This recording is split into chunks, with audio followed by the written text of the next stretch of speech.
What is up, you guys? It is Aquatic Cactus, and today we're going to be implementing a small fix for the Roland BridgeCast. This fix is something that I've noticed a lot of people have problems with, and I myself had problems with it up until recently.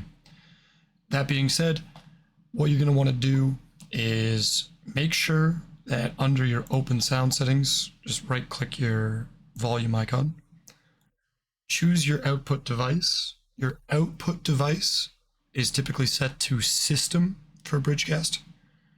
Leave that alone. If your microphone is also handled through your BridgeCast, you'll want to handle that independently. My microphone is independent from my BridgeCast at the moment, so I handle it separately. Once that's set up, you're going to want to go into your OBS, and you're going to want to make sure that BridgeCast is being added as an audio input capture. So you click on sources. The mistake that a lot of people I think are making is they're treating the BridgeCast as an output source when you're putting all of your audios out to the BridgeCast and then back into the system. So this is actually an audio input capture device. So if you click on audio input capture, you go to add source. If it's not already there for you, that means you haven't already added a BridgeCast source, which is totally acceptable.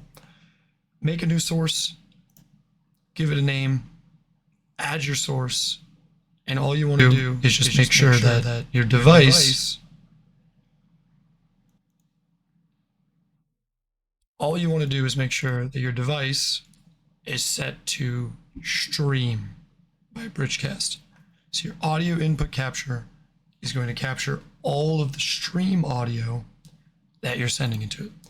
And I'll show you what that looks like in just a moment here.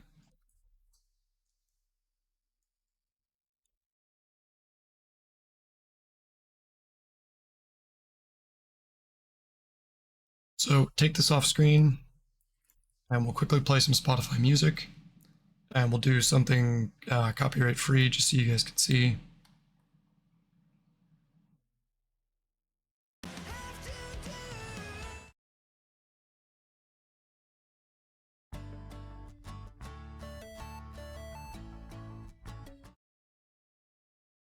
Oh, wait, hold up. Let me pop that up over there, then bring this up over here just so you guys can actually see my audio input is procking from my BridgeCast. So let's get rid of this since I don't need a double source. And you can already see it was detecting a bit of our system volume there from when we lowered our system, and it came in quite low, and that's just because my BridgeCast settings are very low for my system volume. So now that we know that system volume is working with our BridgeCast, let's try with Spotify audio. Play our Spotify audio.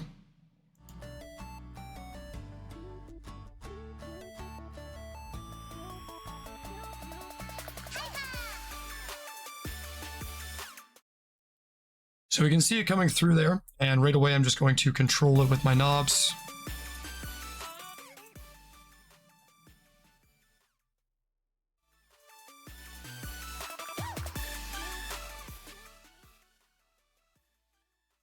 All right, so we know that music is working, and all we did to do that is go into Open Sound Settings, go into Advanced Sound Options, find the program that's going to handle that particular audio, and set it to the appropriate channel that the knob is going to control for output.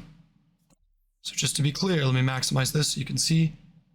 Always output. Your input device or your streaming software is going to be Stream BridgeCast Mix. Your output device is going to be for whatever respective thing you want it to be. It will go into that particular output. So for Discord, I want it going through chat. And if I were to check my own volumes, you could see my Discord volumes going through. For Spotify, I want it on music. Anything else that's set to default output is going to default to system, things like that.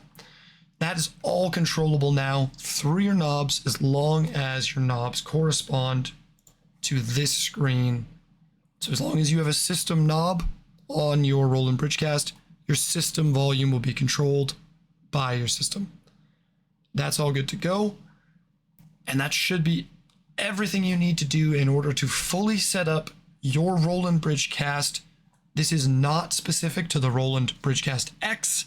This is just for the Roland BridgeCast original. And if you have any more questions, please let me know in the comments below. And if you found this video helpful, please leave a like on the video. Feel free to comment and subscribe. Share it with your friends if you know they need it too. Peace out for now. This has been Aquatic Cactus.